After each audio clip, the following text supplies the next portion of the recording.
Good evening, good morning.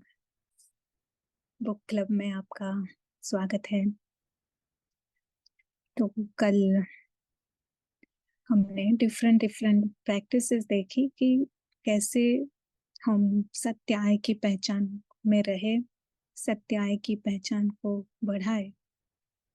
और कारण है कि ये जो अशुद्ध पहचान है या असत्य पहचान है, जो अब इस समय हमारे अंदर, हमारे मन में, साइकी में, आत्मा में इतनी अधिकतम हो गई है कि उन्हें निकालने का अगर हम अभ्यास नहीं करेंगे, उसके ऊपर हम अटेंशन नहीं देंगे, तो कभी ना कभी किसी ना किसी रूप में हर एक से हमें दर्द की महसूसता होगी। क्योंकि कुदरत का नियम है कि वो आत्मा को वापस ऑनरेबल गेस्ट बनाना चाहती है, और ऑनरेबल गेस्ट में बुद्धि भी है। तो बुद्धि का इस्तेमाल करके हम इन फॉल्स आइडेंटिटीज, जिसे हम ईगोस भी कहते हैं, उन्हें हम निकालने का अभ्यास करेंगे। तो आज जैसे एक रिवीजन की तरह है, हमने जो डिफरेंट अभ्यास देखे तो वो वापस समराइज करते हैं। जब समराइज करेंगे तो और भी उनका एक दूसरे के साथ कनेक्शन भी पता चलेगा, और थोड़ी क्लैरिटी आएगी। थोड़े अलग डिफरेंट इमेजेस भी यहाँ पे शेयर करेंगे जो बुक में नहीं है, पर इजियर होगा इसे समझना। तो लेट अस स्टार्ट। हम पेज 56 पर हैं। इस सेक्शन का टाइटल है स्वयं को याद रखने के भिन्न तरीके, different approaches towards self remembering.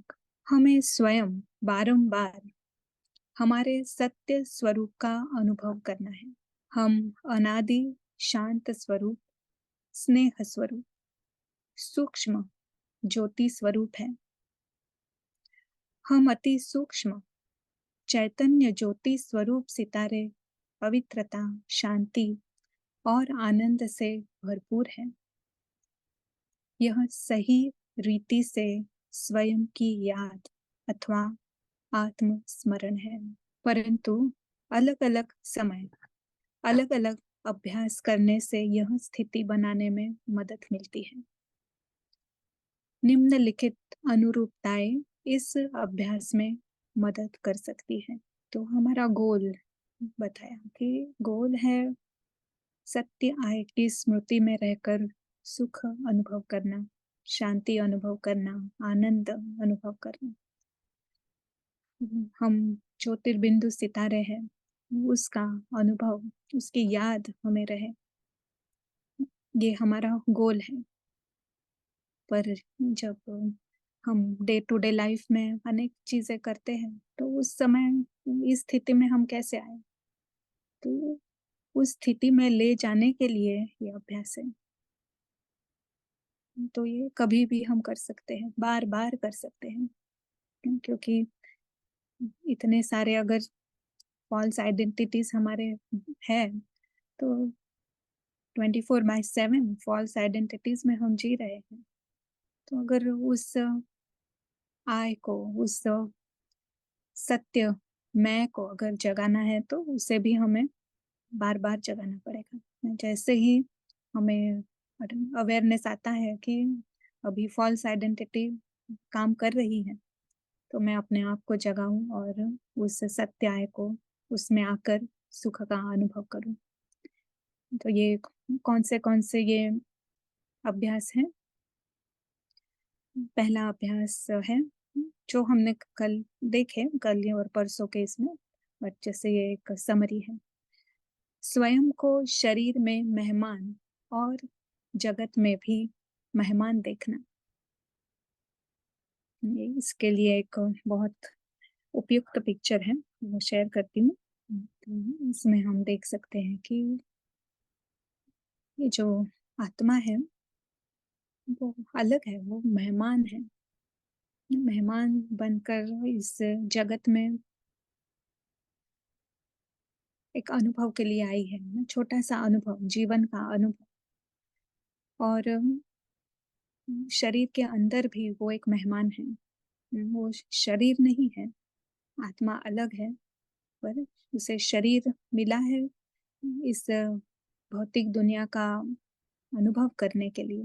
तो शरीर एक यंत्र है और आत्मा उस शरीर के अंदर बैठकर इस यंत्र के सहारे से इस जीवन का अनुभव करती है। फिर सेकंड है स्वयं को बच्चे या संपत्ति के मामले में ट्रस्टी देखना। इसके लिए दूसरा शेयर करते हैं इमेज। तो इसमें हम देख रहे हैं कि ये छोटा-सा बिंदु सफ़र पर है, बट इस सफ़र में वो इन चीज़ों के संबंध में आता है।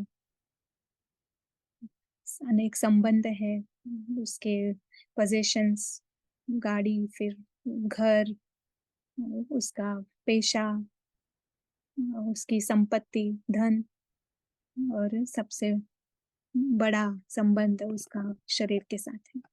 तो ये सब कुछ है, रीज़न है उसे वो मिला हुआ है, बट ट्रस्टी समझकर इसे देखना है। क्या हो रहा है अभी हम मेरा, मेरा कहते हैं।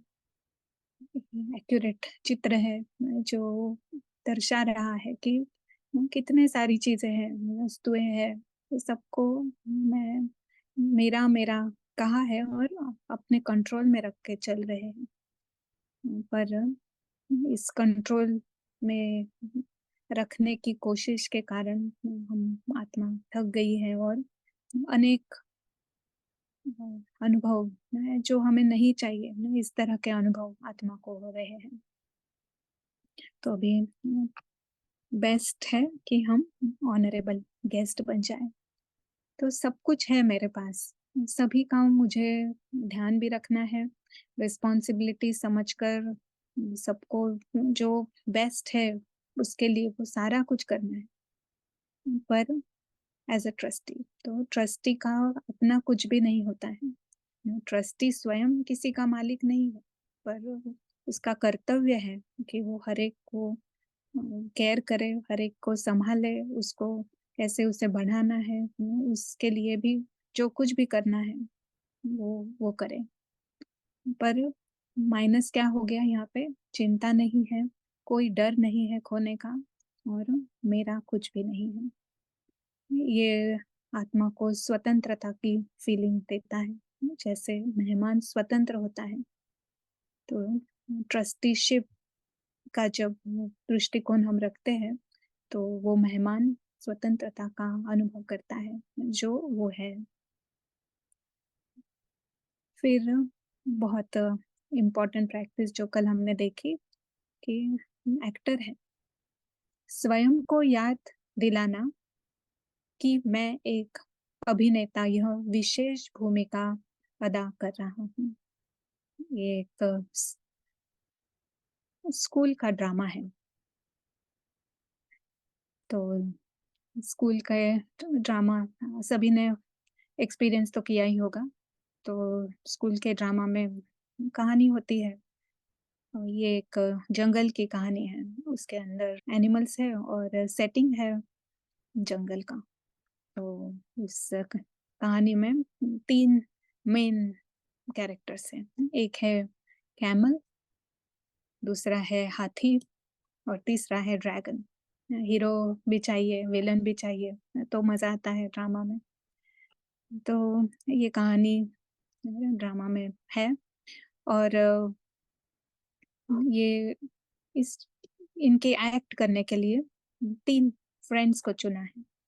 तो कैरन है वो कैमल का पार्ट प्ले कर रही है और ये जो एकता है, ये एलिफेंट हाथी का पार्ट प्ले कर रही है और ये डैनी है, वो ड्रैगन बना है। ये तीनों ही बहुत अच्छे फ्रेंड्स हैं, स्कूल के बेस्ट फ्रेंड्स हैं। पर ड्रामा में जो उनकी स्क्रिप्ट है, तो ड्रैगन का काम है कि ऊँट और हाथी को तंग करना। उनको आग उनके ऊपर लगाना। अ, जो कैमल है वो बहुत उसको अपने रूप रंग पे उसको बहुत ही घमंड है, तो वो हमेशा एकदम कड़क होकर चलती है। और हाथी जो है वो हैप्पी गो लकी है। वो कुछ हुआ उसको कोई फर्क नहीं पड़ता है। तो ये भले ही ड्रैगन का इसमें पार्ट है कि वो सभी को तंग करे, उसका कैरेक्टर अच्छा नहीं है ड्रामा में। पर जब ड्रैगन ऐसा कर रहा होता है तो ये जो एकता है, से एलिफेंट को वो तंग कर रहा है, पर वो एकता को मालूम है कि डैनी में कोई प्रॉब्लम नहीं है, डैनी तो उसका फ्रेंड है। वो कभी भूलती नहीं है कि मैं एलिफेंट नहीं हूँ और ये जो ड्रैगन है वो डैनी नहीं है। तो उसे ना तो डैनी के ऊपर गुस्सा आता है, ना तो उसे ड्रैगन से कुछ अ, तकलीफ है। ना उसे तो मालूम है ये पार्ट प्ले हो रहा है, वो अलग है, एकता अलग है और एलिफेंट अलग है। वैसे ही कैरन को उसका नाक पसंद नहीं है, तो उसे लगता है ये ऐसा ना, मेरा नाक क्यों है, और अगर कोई भी उसके नाक के बारे में कुछ कहता है तो उसे बहुत बुरा लगता है। पर वो एक्टिंग कर रही है बुरा लगने की, बट रियलिटी में वो ना तो वो कैरन का नाक है, तो कैरन को बुरा लगने की कोई जरूरत नहीं है और लगता भी नहीं है। तो ड्रामा के स्क्रिप्ट अनुसार अपना अपना पार्ट प्ले करते हैं, पर जैसे ही ड्रामा खत्म हो जाता है तो वो तीनों ही मित्र हैं और एकदम हाथ में हाथ मिलाकर हंसते हंसते घर जाते हैं। तो जैसे ना ड्रामा का जो रंगमंच है वो उनका घर नहीं होता है, उनका घर कहीं अलग और होता है। ड्रामा रंगमंच पर इसीलिए आते हैं कि ड्रामा के ऊपर वो पार्ट प्ले कर। इसी तरह से हम ये जो कैरन और एकता और डैनी, यहाँ पे हम मनुष्य देख रहे हैं, बट इसके ऊपर एक ड्रामा चल रहा है कि इन मनुष्यों के पीछे भी आत्माएं हैं, और आत्माएं ये अलग अलग पार्ट प्ले कर रही है। कोई किरण है तो कोई कैरन है तो कोई डैनी है। तो अगर हम इस फर्क को समझ सकते हैं क्लियरली और अपने आप को एक्टर समझते हैं ना, वो ज्योति बिंदु चैतन्य, अगर वो एक्टर में हूँ तो किरण से हम अलग है ना, इस तरह का अनुभव हमें बहुत ही क्लैरिटी से होने लगेगा। जितना हम इसका अभ्यास करेंगे उतना ये हमें क्लियर होने लगेगा, और फिर हम देखेंगे कि ये छोटी छोटी बातें या बड़ी भी बातें जो ड्रामा में है कहानी के अनुसार, वो कहानी ही लगेगी, उसका हमारे ऊपर असर होना कम कम कम होते जाएगा। और यही है कि उस वो एक्टर जागा हुआ है, एक्टर नहीं भूला है कि मैं एक्टर हूँ। जैसे कैरन नहीं भूलेगी कि मैं कैमल नहीं हूँ, मैं कैरन ही हूँ, ये उसे हमेशा याद रहता है। तो वैसे ही ये अभी विस्मृति हो गई है कि कैरन समझ रही है कि वो कैमल है, एकता समझती है कि वो एलिफेंट है, डैनी समझता है वो ड्रैगन है। बहुत बड़ा कंफ्यूजन है। आत्माएं भूल गई है कि वो ट्रू सेंस में वो जो वो समझ रहे हैं रोल, वो नहीं है। वो आत्माएं हैं और सभी आत्माएं हैं। तो इस वृत्ति से हम अपने आप को एक अभिनेता होने का की स्वतंत्रता महसूस करा सकते हैं, और बाकी सभी वैसे ही हम एक्टर्स हैं। और जो भी ये ड्रामा चल रहा है हम साक्षी भाव से इसे देख सकते हैं। ड्रामा के अंदर हम इन्वॉल्व इतने भी ना हो जाए कि हम भूल जाए कि मैं कैमल नहीं हूँ, अभी कैमल हूँ ऐसे लग रहा है, बट अभ्यास है कि मैं वापस कैरन की स्मृति में आ जाऊं, किरण नहीं बट मैं आत्मा हूँ, मैं इस स्थिति में आ जाऊं। सुंदर अभ्यास है जिससे हम वापस मेहमान होने की और आत्मा होने का जो सत्य आय है उस पहचान में आ सकते हैं। तो नेक्स्ट था साक्षी दृष्टा होकर नाटक देखना। तो उस स्लाइड्स में हमने ये भी क्लियर किया कि वो किस तरह से हम कर सकते हैं। फिर उसके आगे है स्वयं को इस जीवन से गुजरने वाला एक मुसाफिर देखना, समय का मुसाफिर, अ ट्रैवलर इन टाइम। ये बहुत सुंदर चित्र है। तो इससे हम देख सकते हैं कि कैसे आत्मा है इस शरीर का उपयोग करके ये ट्रैवल कर रही है ना, समय में, समय की ट्रैवलर है। स्वयं को इस शरीर का चालक यानी ड्राइवर मानना, ये नेक्स्ट प्रैक्टिस है। तो यहाँ हम देख रहे हैं कि ये गाड़ी है और गाड़ी का ड्राइवर जो होता है वो अलग होता है। गाड़ी गाड़ी है, ड्राइवर ड्राइवर है। ड्राइवर गाड़ियां बदलता है नहीं, एक गाड़ी में ही उसकी पूरी जिंदगी नहीं जीता है। तो इसी तरह से ना मुसाफिर है तो वो गाड़ियां चेंज करता है, यानी हमारे शरीर बदलते हैं पर ड्राइवर ड्राइवर ही रहता है। और ड्राइवर की बैठने की जगह भी फ्रंट सीट व्हील के पीछे होती है। तो एक फिक्स जगह पे, शरीर के फिक्स जगह पे ड्राइवर का स्थान है, यानी इस आत्मा का स्थान है। शरीर को जब चला रहा है तो आंखों से देख रहा है, कानों से सुनता है, मुख से बोलता है। तो गाड़ी बिल्कुल एक्सीडेंट हुए बिना चल सके। और मेन एक्सीडेंट्स होते हैं मन बुद्धि से। तो ये अगर अभ्यास हम करते हैं तो हमारी मन बुद्धि राइट रीति चलती है। और एक्सीडेंट्स यानी क्या, ये निगेटिव इमोशंस ही हमारे एक्सीडेंट्स है। एक्सीडेंट से दुख होता है, एक्सीडेंट से दर्द होता है। तो ये मेंटल लेवल के ये एक्सीडेंट्स है वो मन बुद्धि के कारण होते हैं। स्पिरिचुअल ज्ञान और उनकी प्रैक्टिस ये जब हम करेंगे तो एक्सीडेंट से बच जाएंगे, दुख दर्द से बचेंगे। फिर नेक्स्ट प्रैक्टिस है शरीर की आंखों वाली खिड़कियों से बाहर की दुनिया को देखना। प्रकृति के मध्य में आत्मा का स्थान है और इस शरीर से वो इन आंखों के द्वारा जो भी चल रहा है वो साक्षी भाव में देख रही है।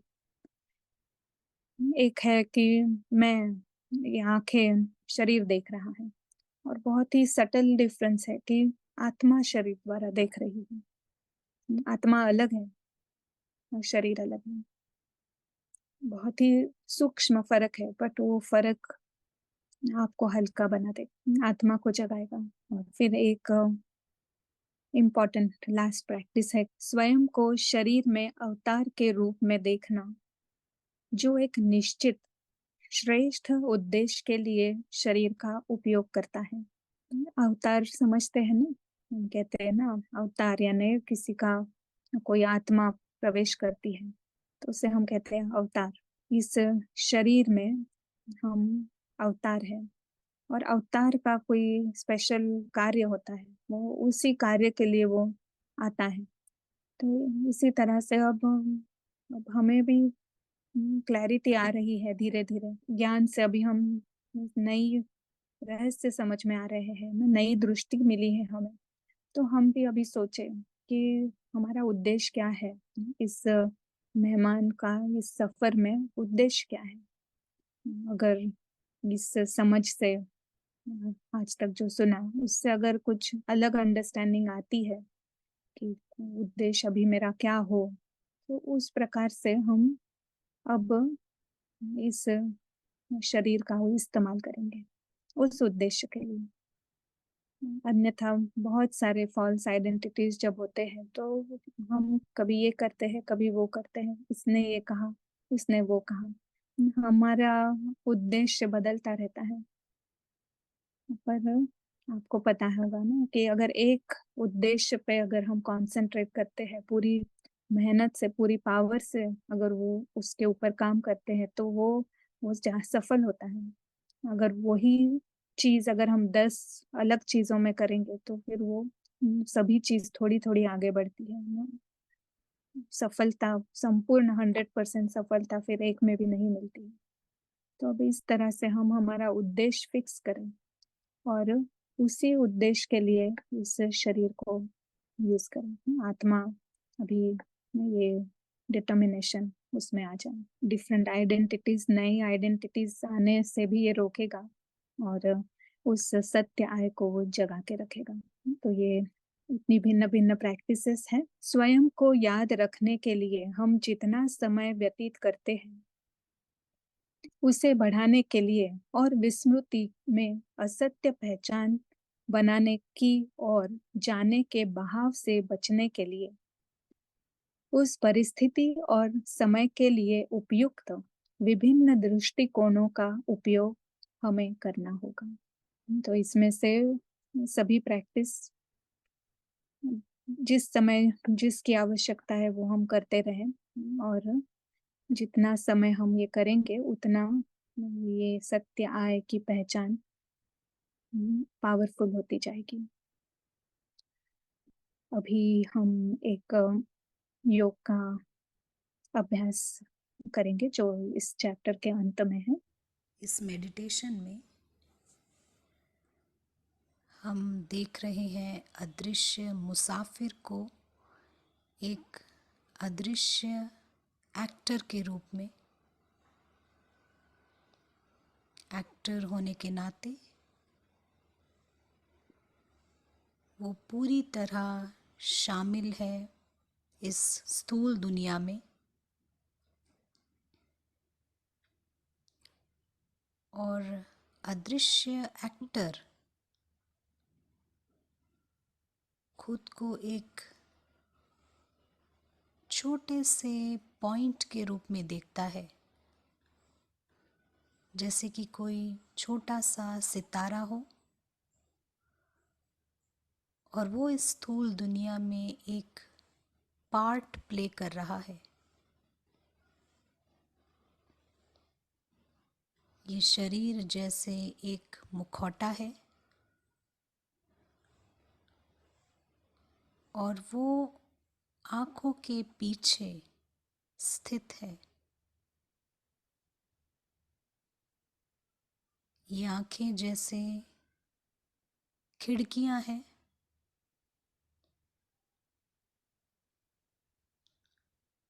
जिन द्वारा वो देख सकता है कि क्या हो रहा है चारों तरफ।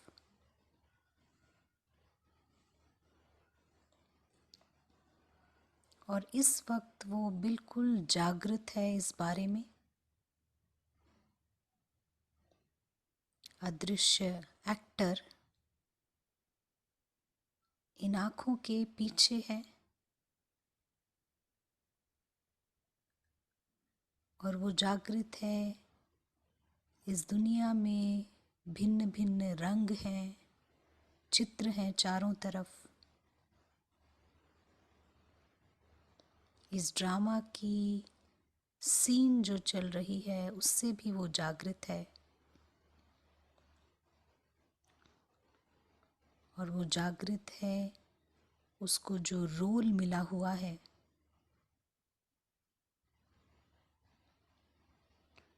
और बहुत भिन्न भिन्न रोल्स करता है वो थिएटर में,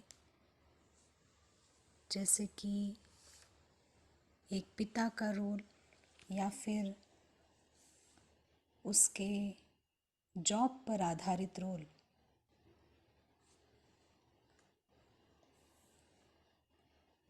और उसी समय वो ये भी जानता है कि वो बिल्कुल अलग है इन सब चीज़ों से। वो बिल्कुल अलग है इस पहचान से, और वो केवल एक एक्टर है, हल्के तौर से शामिल है हर चीज़ में। उसकी दुनिया अलग है, बिल्कुल अलग।